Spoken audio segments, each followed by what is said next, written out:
we didn't really know this until I collected the data.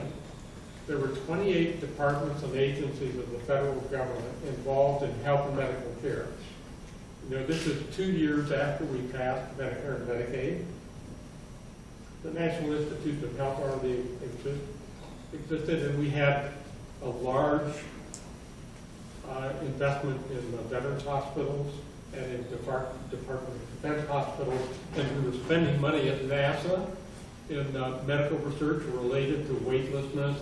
You know, so it was amazing when you looked at all the different places, the Federal Drug Administration, the FDA, and in the early days of EPA, even pre-EPA, we were spending money related to environmental health. So we were all over the place, and we didn't have a deliberate way of making decisions about these things. So the short story is I've been involved in this a long time in a lot of different ways, and I do have really strong opinions about what we ought to do, and Obamacare is not it.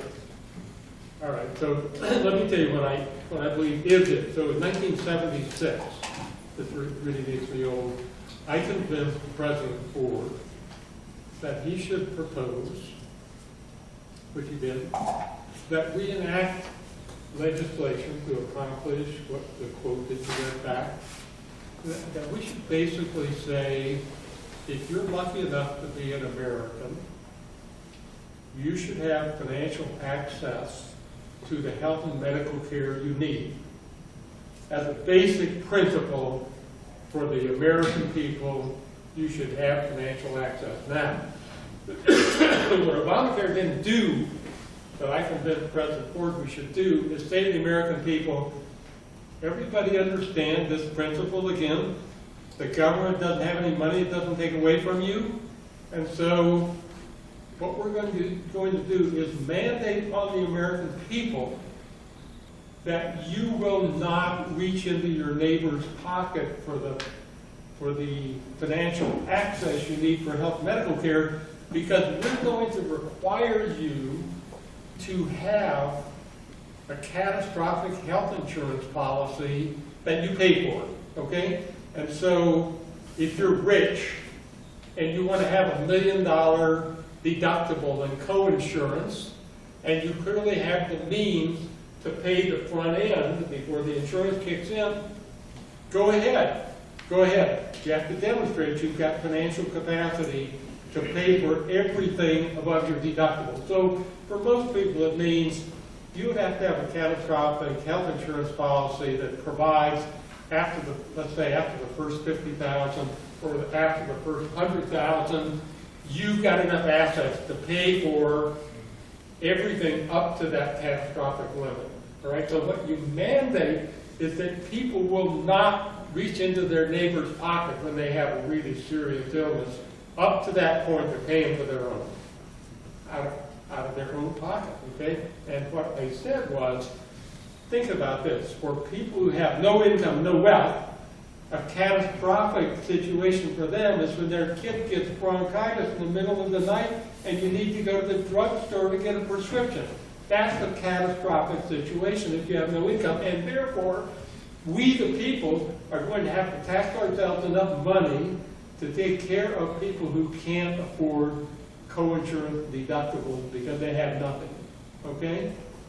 So it's a way of saying in an honest way, you're all going to pay for your own, you got it?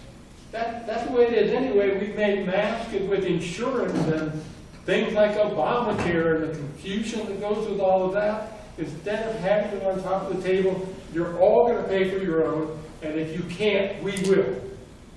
But we're not going to give you the money. We're actually going to buy a catastrophic insurance policy that begins at the first dollar of expense if you have no income.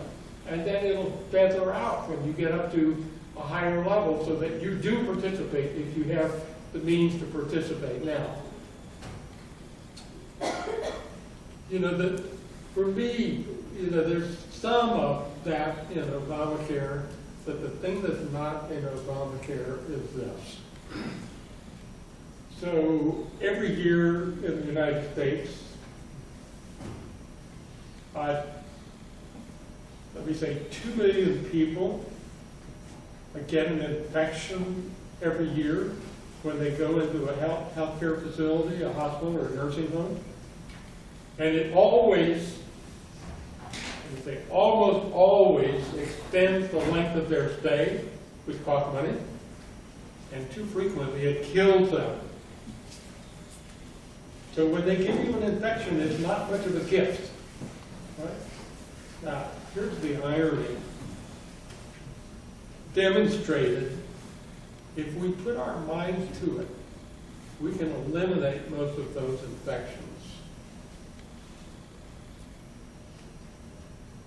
Okay? So I believe this, and I spent a lot of time working on this these days. If we could cause our healthcare infrastructure to work at the level that is possible, we could have vastly better outcomes because we would stop giving people infections that are not a gift. We could stop wasting resources. I'll tell you some of those examples. And we could save $1 trillion a year out of the $2.8 or $2.9 trillion we're spending. So think about this. If we could perform at the top of our potential game, we could save $1 trillion a year. And think about the implications of that if we had another $1 trillion that we could invest in worthy things in our society. It would make some of these other issues trivial if we could free up $1 trillion, okay? Now, I'll give you an example because the infections kind of speak for themselves. But if you go into a healthcare facility, and this includes in really good places. I mean, you have some remarkable places in the state of Ohio. So I happen to be an outside board member of Cincinnati Children's Hospital. It is truly marvelous what they do there. And the degree to which they have moved toward this principle of not injuring their patients, and incidentally, having the declaration that they're not going to have injuries to their workforce. So I'll tell you a little parenthetical that's amazing to me. As measured by OSHA recordable incidents, which means injuries in the workplace, the most dangerous workplace in the United States is health and medical care. Slips and trips and falls and needle sticks and splashes from blood and body fluid make health and medical care the most dangerous industry in the United States. And I'll tell you what, you've heard, maybe you didn't gather it in. When I was at Alcoa, I dedicated myself to the proposition Alcoa should be an injury-free workplace. So if you went on the Alcoa website today, I've been out of there 16 years, so it's not something that I've done the last 16 years. But while I was there, I helped the people to own the idea of individual responsibility for their own well-being. So if you looked up the Alcoa website today, you would find the injury rate at Alcoa lawfare cases was yesterday, it was 0.059, which is 2 places behind the decimal point. There are no healthcare institutions that are close to that. Most of them are at 6.0. So can you tell the difference between 0.0 and 6? So there is so much to do. And the thing is honestly vexing to me about it is that I think you could argue maybe the most educated people in consolidated workforce or in health medical care, what the hell are they doing? So that if you go into an average place, let me say a health medical care institution, hospital, what you find is 50% of an average nurse's time is spent doing non-value-added work called hunting and fetching for things that are not where they're supposed to be. God, 50%. It's not all at one time. You know, but in the course of a day, they're hunting and fetching because they don't have a leadership system that makes them better every day. Right? So the trick to being a high-performance organization is learning every day from everything gone wrong so you don't repeat it. Ideally, you don't ever repeat it, so you every day you live at a higher place. So what we need in health medical care. And unfortunately, we got, let me say, 80% of the financial entitlement. We still have millions of people uninsured, falling through the cracks with Obamacare. But for me, the tragedy of Obamacare is it basically did nothing to get at this underlying opportunity for productivity improvement, if you will, in what we get out of the resources we spend in health and medical care. So, what do you want to know? Thank you. Other questions from the audience? Well, first, Mark Twain said there's no distinctly American criminal class except that of the politician. But tie things back to the future of capitalism, if you would. I'm sorry. Tie things back to the future of capitalism. So government debt, and how is this going to affect the future of capitalism in this country?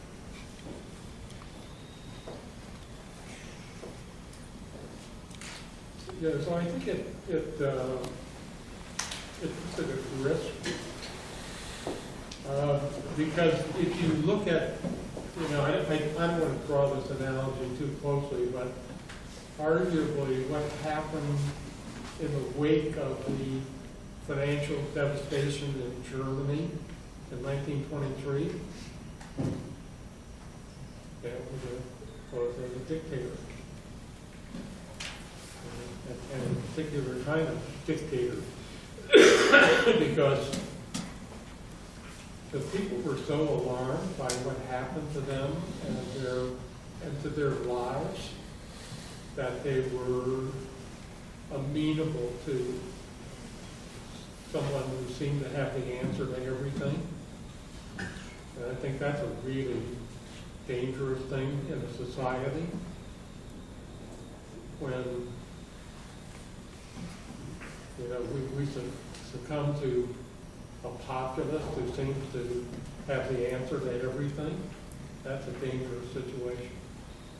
You know, even what you might call the chaos that we have now is way preferable to someone who takes over all the decisions and does arguably evil things with the society. So, you know, I think the reason I was really alarmed in 2008 and 2009 is because I was afraid we were going to rip the fabric of the capitalist system. You know, it's really even hard to imagine how people would have reacted if they went to the bank and nobody was there. You know, so you think you've got assets? So I said, your credit card was no good at the gas station. I failed to say, your money's gone. Think about the unraveling of society, of suddenly the thing that holds us all together is gone. So I think that's the risk for capitalism, is that we let some of these excesses foment so long that we run up against that risk of collapse of the things that hold us together. That's the risk of capitalism. I think it's a risk of a democratic society more broadly written, but it's the risk of capitalism. First of all, are you accepting any more pen pals?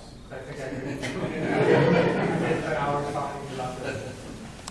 I You know, I just want to say a word about that. You know, I have really enjoyed this engagement with this young doc because he's so well-meaning and he's smart and he doesn't let me off easy. You know, so it ends up being a prolonged conversation because it gets getting driven back down to basic principles and trying to get an agreement about, okay, do you agree this principle?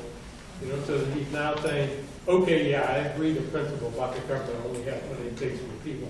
But, you know, that was a reach for a while. It was not part of the conversation. Go ahead. So I try to look at local government, state government, federal government in the same way. Because everything we talk about today is just federal level, but Yeah. state budgets are blown, the pension obligations are blown, local governments are broke across the nation. And I try to think of it in terms of a household.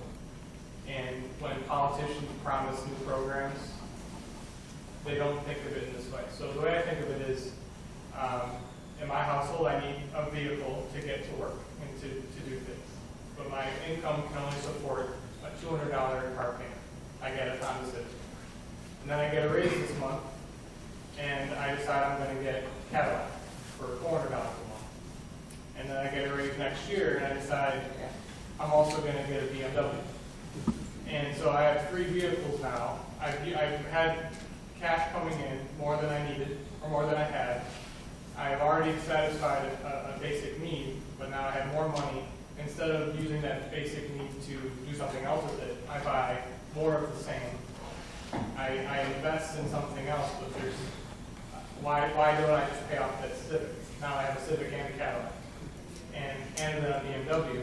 And I think of this in the presidential race. I think of it in the governor's races, where you have, if you believe that raising taxes is going to raise more money to spend on things, then why spend on more programs when we're already broke? Why don't we send that money to pay off our Civic and our Cadillac? And so, interested in your reflection on that, and then is there a white knight in government that sees the light and can make that change the paradigm? So I've heard, I think you're a car dealer.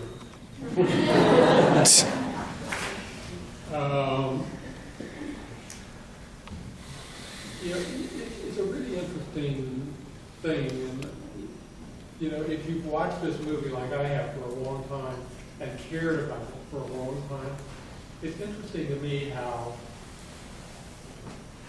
a thought process has changed. So, you know, going back, let me go back to post-World War II and working my way up. I'll try and do this quickly.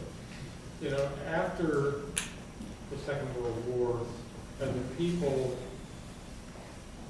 we set out to pay off the debt that we'd accumulated in the Second World War. We'd accumulated an enormous pile of debt, way more than the percentage of GDP that you're seeing here as a sovereign government in order to preserve our society. Big numbers. So, you know, during the Truman and Eisenhower years, we basically paid down an awful lot of that debt. And, you know, during the Kennedy years and the Johnson years, we simultaneously did a couple of things. First of all, during the Johnson years, during the Kennedy years, I think we still had a fairly strong commitment to what I would call fiscal responsibility, but if you're a student of history, you know he passed the first major tax cut and gave the economy a pop, and it demonstrated that we had fiscal capacity that could produce economic growth, invested in the right kind of things, not giveaway programs, but not consumer programs, but investment programs. And then during the Johnson years, we did a couple of things. We created an alphabet soup worth of new programs and obligations with things like Medicare and Medicaid and National Institute of Mental Health, community mental health centers, and all kinds of educational grants, a whole bunch of things. But interestingly enough, in the transition year between Lyndon Johnson and Richard Nixon, we had a balanced budget. We actually took in more money than we needed to pay our bills in fiscal year 1969. It was the last time we did that until 1998. And over that period of time, we moved away from the idea of what I would call fiscal responsibility, that we should pay for what we want. And again, if you're a student of history, you know this. In the 8 years of Reagan, we never got close to a balanced budget.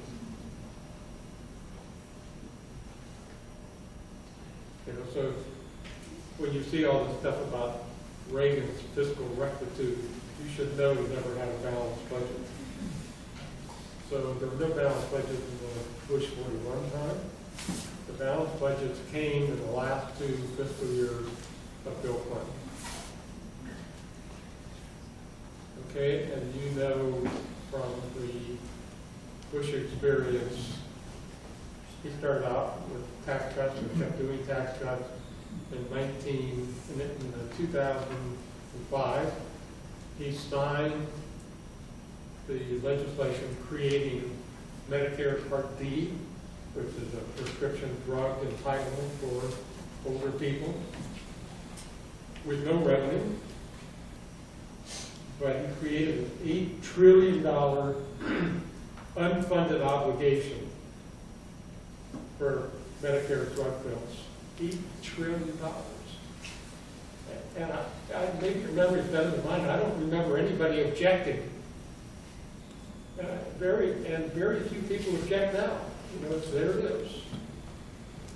$8 trillion when we already have lots of trillions of dollars of unfunded obligation. And actually, when I was arguing that we should have fundamental tax reform in 2001 and 2002, Dick Cheney famously said to me, Ronald Reagan proved that deficit and debt don't matter. And I think, you know, by the evidence, there's a significant fraction of the population and most politicians who believe that's right. That debt and deficits don't matter. And in the short run, they're demonstrably right. You know, my brief is the short run doesn't last forever. But I do think we've had a sea change in the American people's attachment to the idea that we should, on a current account basis, we should pay for what we want to need. And so, you know, the thing that's really very interesting to me about this is, so Paul Ryan, who has a reputation as a fiscal conservative, and when he was, before he took over the speakership,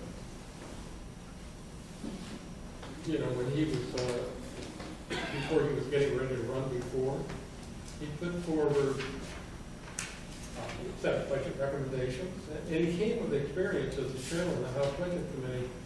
He put forward a set of recommendations that he said were fiscally responsible. The thing I always found interesting about what he put forward, I guess this was in 2008,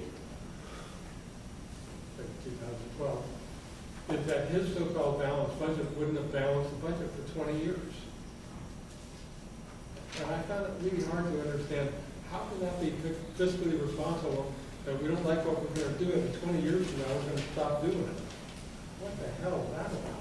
You know, so even people who want to wear the cloak, I'm not prepared to give it to them, because it doesn't meet my test of what should we be doing and when should we begin. You know, I don't think we ought to wait 20 years to to start thinking about real fiscal responsibility, because I'm worried we're gonna hit the wall before this. You know, I don't know when or how, but I worry that as long as we're adding to this, and, you know, by all forecasts, we're not gonna stop having deficits for the next 8 or 10 years. Yes, sir. That's about a present day problem, and I'd like to hear your opinion. I can't get over on the power lobbyist staff, and in various positions I've been in, I've been pressured to death to contribute to facts. I'm totally opposed to them, and I wonder what the solution is. The only thing I can think of, and I'd like to see what you can think of, is to have a definite amount of money that the government gives to somebody that's running, so that these lobbyists and the industries with the most money can influence. And I can't get over what that influence does. You're not going to go against somebody that gave you $2 million to help your campaign. Yeah, so I agree with you. I think the Supreme Court really made a bad decision. Basically, they took the limits off of campaign finance. I don't think it's in the interest of our democracy to have this kind of government by purchase. I think it's a really bad idea. But it's going to take legislation to roll it back. But it would really be a blessing if we could get rid of the insidious nature of the current campaign finance system. Because if you go to Washington, and if you know your members of Congress or of the Senate, and you know them well enough to know what they do with their time, you'd be astounded how much time they spend on the phone in a separate building. They can't do it in a government building. They have to go into another building to get on the phone and raise money, which they do for hours on end, calling up people to smooth them and to get campaign contributions. So it's not just about the presidential election, it's about the endless raising money to get yourself elected again for another term. So I think it's a really terrible thing, but it can only be fixed by legislation. So this is my point. The things we could do with the money goes into campaigns. Change our educational system to do so many things I agree. that are needed in our society. Thank you. I've been given the nod from Kathy that do whatever she tells me. That we should probably end this, but for those of you who have a reservation with us, we're heading over to the Courthouse Hall. We're going to have dinner. We're going to have a little reception there, then dinner, and a few more questions with Mr. New before he gets on the road and back to Pittsburgh. So in the meantime, if we can all come